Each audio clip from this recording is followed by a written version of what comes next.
senhores vereadores, comunidade que nos assiste pelo canal 16, demais convidados, pessoas que frequentam esta casa nesta tarde de hoje, nossos colaboradores e nossa imprensa. Senhor presidente, nessa casa nós temos 11 partidos, 11 lideranças. Ocupo esses 30 minutos que o regimento interno nos permite, assegurado pelo regimento interno, que é um espaço do vereador para ele falar, discutir diferentes temas, ora desejado por este vereador ou por aquele que ocupar essa tribuna nos seus 30 minutos. Pois tenho já quase finalizando o meu terceiro mandato nesta casa, ingressei na vida pública já há quase 25 anos, e a cada tempo, a cada momento, a cada década, nós vimos o Brasil a se desenvolver na questão econômica, social e política. E me guarda a lembrança o tempo de que a Câmara Federal e o Senado, vereador Paulo Neckel, ele teve um papel importante na redemocratização do país. E dizer a vocês de que, na época, lembro do ex-presidente João Figueiredo, na ditadura ainda ele era o presidente, aonde que a Câmara Federal escolhia o nosso presidente indicado pelo Congresso Nacional. E se vinha trabalhando no conjunto das articulações partidárias, que naquela época havia 2 partidos. E o Brasil elege, vereador Paulo Neckel, presidente da República, que trazia e ainda deixa muita lembrança e esperança, Tancredo Neves, eleito pelo voto indireto, junto com o seu vice, José Sarney, que lá fizeram um mesclado. Sarney ainda representava a ditadura e Tancredo representava a abertura política do país na época. Tancredo, com sua história, ministro de Getúlio Vargas, com a sua caminhada alibada no país, lutando pela democracia, eleições diretas na época, mas naquele momento tiveram que fazer uma negociação para que o país começasse a caminhar para a democracia. E o povo vislumbrava na figura de Tancredo a abertura política no Brasil, a democratização do país. Com isso, os deputados indicaram aquela dupla para aquela época, Tancredo Neves e José Sarney. Com a doença de Tancredo Neves, nem assumindo a sua cadeira como presidente, nem tomando posse, toma posse em seu lugar José Sarney. Com isso, se trabalhou e se fortaleceu as diretas já, a nova república. Com isso, o país veio trabalhando e fortalecendo as instituições na sociedade brasileira, que são o poder legislativo, o poder executivo e o poder judiciário. E vimos que logo após Sarney, que o elegeu mais de 26 estados do Brasil, seus governadores, com o plano Sarney, na época, talvez não vá haver mais no Brasil tantos governadores eleitos do mesmo partido naquela época que houve do seu governo como presidente José Sarney. Sarney veio com Marcos Maciel como seu vice, Depois tivemos a eleição do presidente Collor com Itamar Franco. Veio com ele a abertura do país e a questão das exportações. Abriu o Brasil para o mundo. Também veio com ele seus problemas. Com ele também seus familiares que lhe complicaram um pouco sua vida. E veio o impeachment, primeiro impeachment no Brasil de Collor de Mello, aonde assume o mineiro Itamar Franco, o homem do Fusca, aonde que incentivou a nossa indústria, a Volkswagen, na questão do Fusca, do Brasil, e também fortalecendo a questão do álcool. Itamar Franco colocando como seu ministro da Fazenda Fernando Henrique Cardoso, que com ele, juntamente com a presidência, trouxeram o Plano Real e a estabilização econômica no Brasil. Fiz questão de fazer esse resgate histórico dos presidentes que, ora, passaram pelo Brasil, cada um fez sua parte na sua época, saindo de uma situação de ditadura o Brasil, assumindo o Sarney com a morte de Tancredo, mas tenho certeza de que se tivesse Tancredo, teria feito uma passagem da ditadura para a democracia muito mais solidificada. Mas, infelizmente, tivemos que tratar como o Brasil, de uma forma democrática, assumiu o seu vice. Passou-se o Collor, assumiu o Itamar Franco, com a FHC, com o Plano Real, a estabilização do plano econômico na sociedade brasileira. E cada vez mais trouxemos como exemplo de que a estabilidade de um país é a sua economia. Todos os brasileiros sentem quando a economia vai mal. Não sentem quando a economia está indo bem, não se pensa muito. Mas quando a economia vai mal, aí que todos os brasileiros começam a pensar.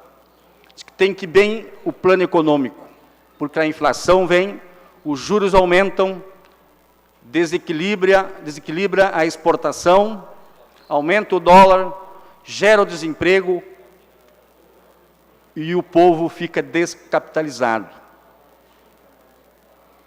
Com a saída de Fernando Henrique, terminando seus 8 anos, aprovado no Congresso, na época de Fernando Henrique, a reeleição,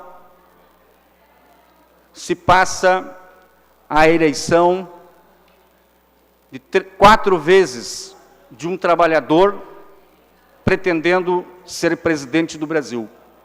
Mas na 4ª vez, esse trabalhador se elegeu presidente do Brasil, mas com um vice-empresário, mudou o comportamento e o ex-presidente Luiz Inácio Lula da Silva viu que das 3 vezes que foi candidato, não ganharia a eleição se antes da eleição ele fizesse um pacto com os empresários e com aqueles que geram o emprego da iniciativa privada no Brasil. Foi muito inteligente o presidente Lula como candidato. Abraçou e colocou um empresário a ser vice-presidente. Mostrou para a sociedade brasileira de que ele queria governar para todos, não só para um segmento. E queria continuar a questão da economia, do Plano Real de Fernando Henrique Cardoso, porque estava andando bem. Então, foste inteligente, presidente Lula, estadista, e que um homem que congregou todas as forças para virar presidente do Brasil, vereador Rui Lorenzato. E penso de que presidente Lula, um sindicalista, um metalúrgico, na sua caminhada de história de vida, teve uma grande experiência de diálogo. Um sindicalista senta na mesa com os empresários para negociar a hora, o salário, enfim, a parada, as férias do trabalhador, teve muito êxito. E assim ele se preparou para ser o presidente do Brasil. E chegou à presidência como um trabalhador, mas com um empresário do seu lado, como José Alencar. Então, nesses 8 anos, o Brasil, estando com uma economia sólida, o governo Lula foi muito feliz, inteligente, falou no seu tema na ONU de combate, aliás, falou na fome zero no Brasil.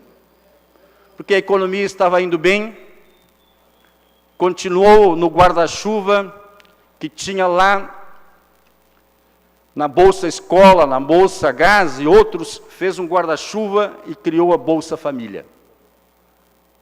Mas deu seguimento a tudo aquilo que Fernando Henrique Cardoso fez. Não estou aqui representando nem o Fernando Henrique, nem o presidente Lula. Estou representando a sua forma e a sua presidência, que foi os meus presidentes que passaram. Então, estou fazendo um resgate histórico. Por outro lado, o Brasil também cresceu. Cresceu e colocou um pouco mais equilibrado a balança social, aonde trabalhou na questão da economia, a questão da inclusão. Mas com isso o orçamento da União dava para fazer. Fez gestão. E o que eu quero falar com a minha comunidade e com os senhores? De todos essas pessoas, estou falando em gênero aqui, com todas as pessoas que passaram, eram políticos, vereador Paulo Negro, políticos estadistas, homens de diálogo. Num Brasil como este, tratar de botar um técnico na presidência não funcionou. E a história diz isto. Então, nós tivemos estadistas que souberam discutir com o Mercosul, mas primeiro souberam discutir e ouvir os segmentos do povo brasileiro. Muito mais os movimentos sociais, muito mais recursos para os movimentos sociais, para que eles pudessem fazer a sua profissionalização, a sua criatividade, assegurar o movimento sem terra, os sindicatos, as pastorais, enfim, muitos recursos para isso. E o governo Lula, Fernando Henrique e os demais presidentes se asseguraram com homens de Estado, figuras de Estado. E com isso fortaleceram a instituição Estado, que é o poder que é Brasil. Então, portanto, da ditadura para a democracia, houve essa transição mais de 30 anos. Esta responsabilidade. E o governo Lula não era um governo de esquerda, era um governo de centro-esquerda. Não pulamos da direita e fomos para a esquerda.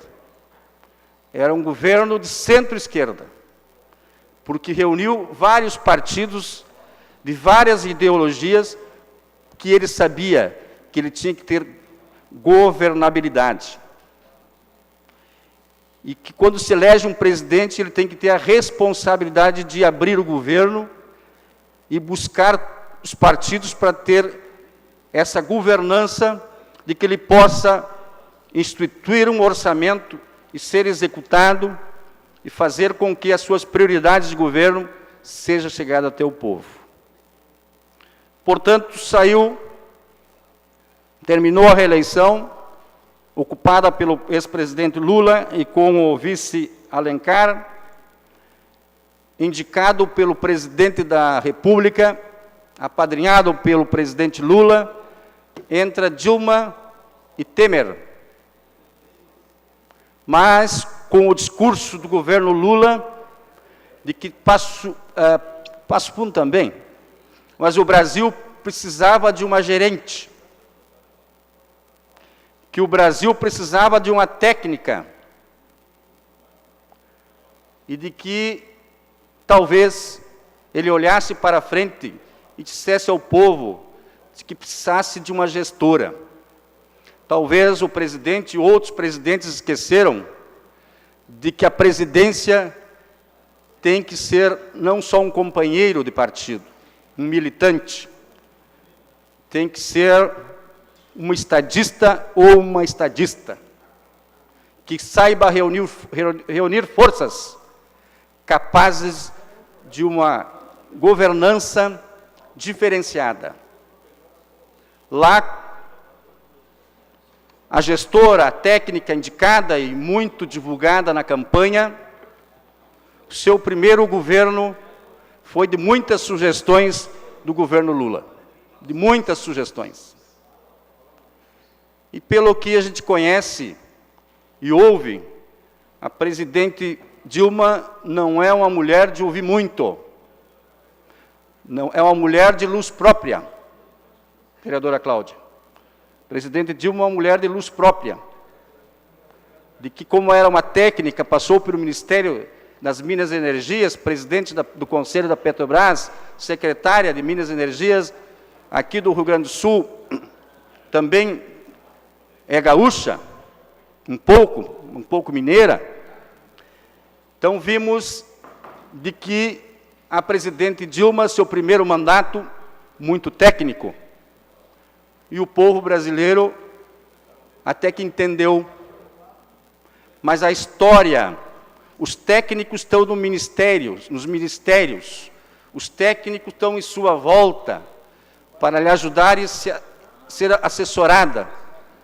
Mas uma presidente, um governador, ele tem que ser aquele articulador político que se some com as instituições privadas, com as instituições organizadas de um país, e que ele faça a liderança desse país.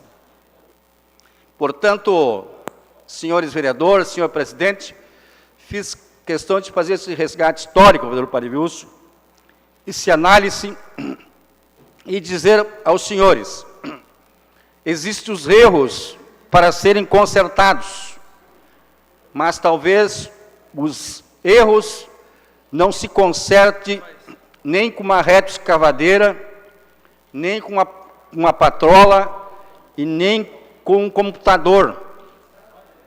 Se acerte na base do diálogo e do respeito às instituições e do respeito à representatividade de cada deputado, de cada senador. Portanto, dá para nós arrumar a casa ainda. É possível arrumar a casa. Mas temos que mudar de jeito. Temos que saber o que somos e o que seremos e para onde vamos. Desde o processo legislativo e desde a nossa liderança da presidência da República, auxiliada pelo seu vice. Espero que haja primeiro uma abertura entre os dois para que se forme uma dupla, uma grande dupla, que se ajudem mutuamente. Que há uma brincadeira no Brasil de que vice não manda. Isso é cultural. Até em clube, até em diretoria, associação, não, vamos botar ele aqui porque vice não manda.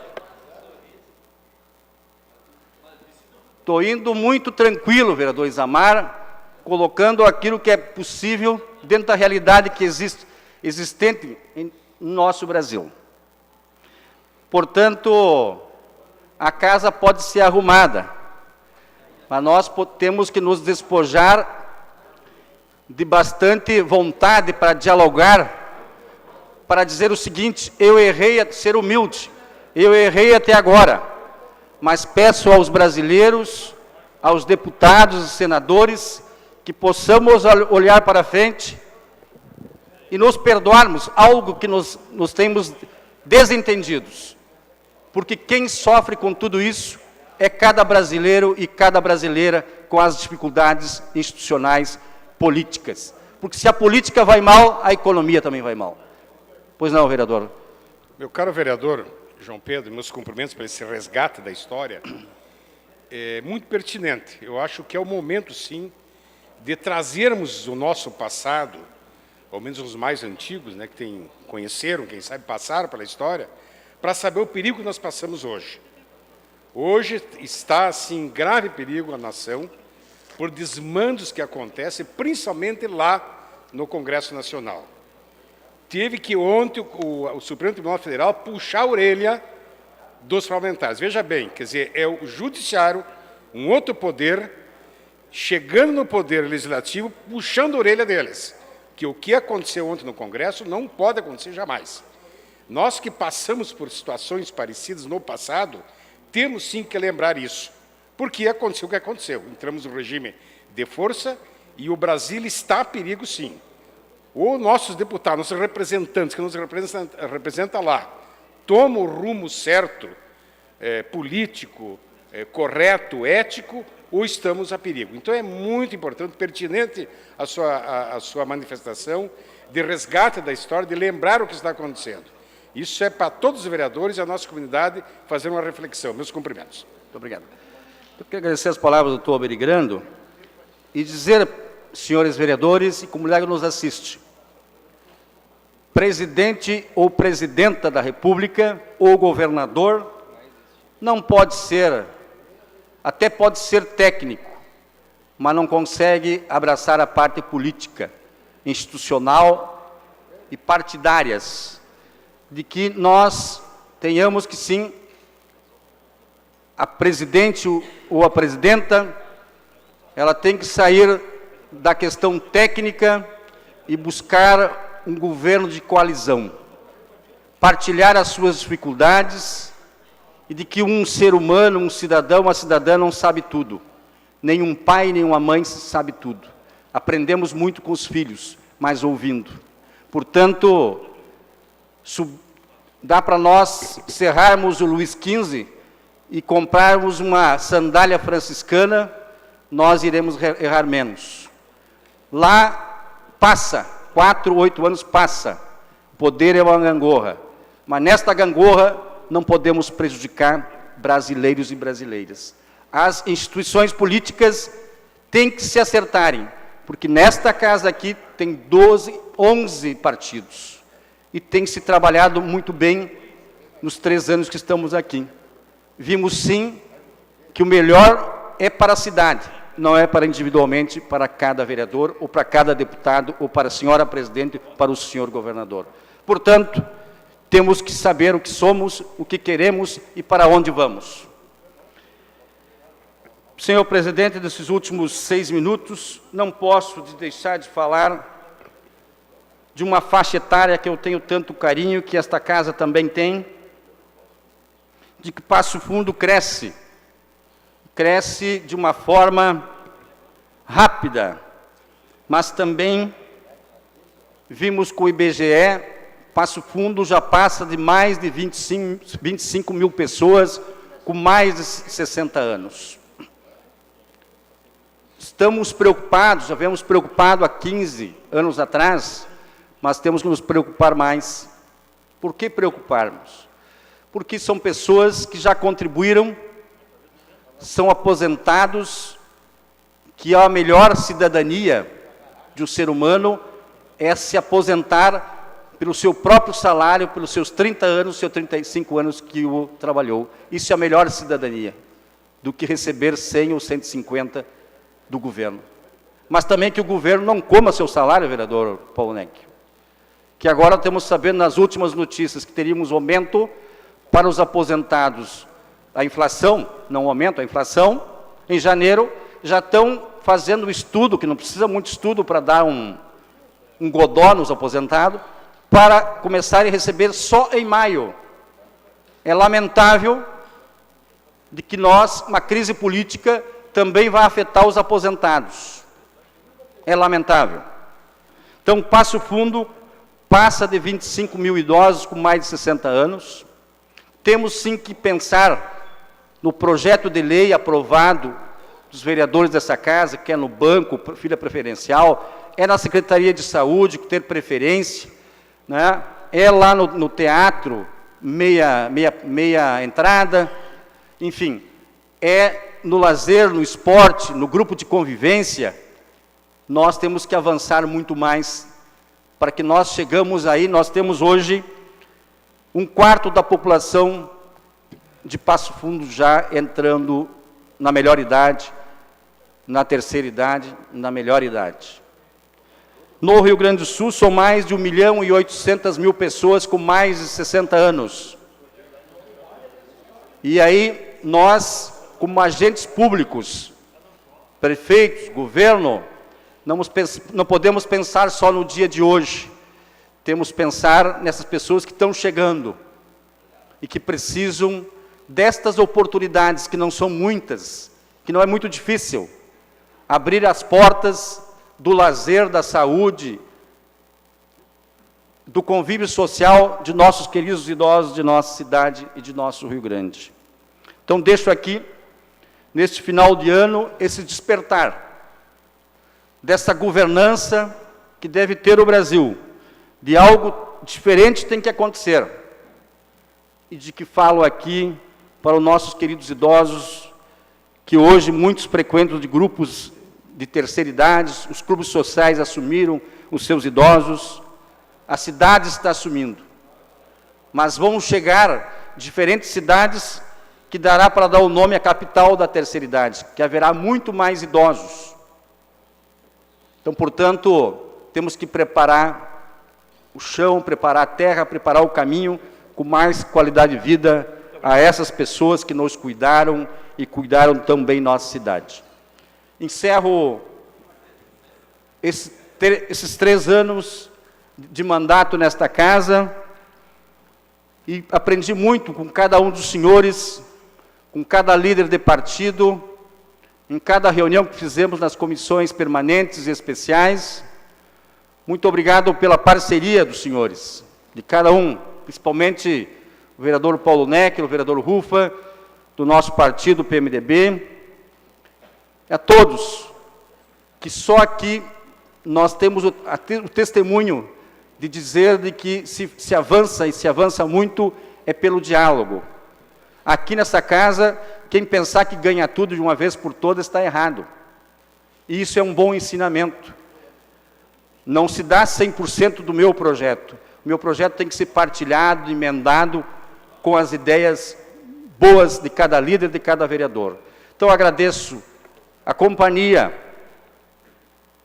e a paciência de cada um com este vereador e me colocarei sempre à disposição dos colaboradores da casa, de cada um de vocês, para que nós possamos fazer o melhor para a nossa cidade. Então, agradeço a todos, vamos nos encontrar até o Natal, mas desejo à comunidade de Passo Fundo, a todos vocês, um feliz e santo Natal. E fico com o lema da cantata natalina, da 9ª cantata natalina, fico com este lema: Ele nasceu para todos, não nasceu para alguns. E Ele é o fraterno e é o justo. Então, Ele nasceu para todos. Vamos continuar incluindo para que todos tenhamos esse lema nas realidades de todos nós. Então, muito obrigado e uma boa sessão a todos.